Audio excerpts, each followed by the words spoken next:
Good Good morning, morning, Teacher Redoble.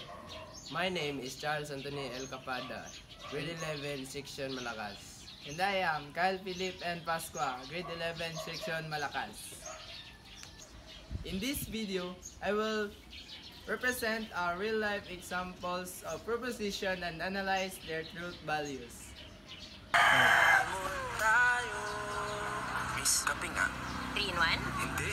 Yung puro Nescafe Classic.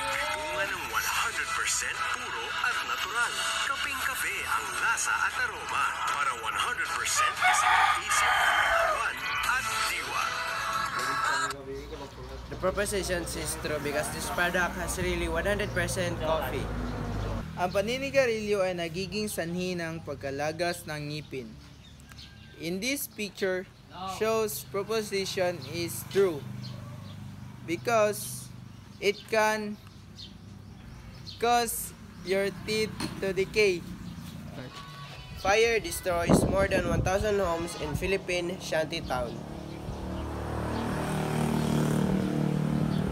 A massive blaze through a coastal shantytown in the Philippine capital, scorching makeshift wooden homes and spreading rapidly between the densely packed structures. This proposition is true because the fire burned down the houses. In this social media post, this proposition is true because when you go in vulcanizing shop, when you refill the air of your tire, it's only 5 pesos.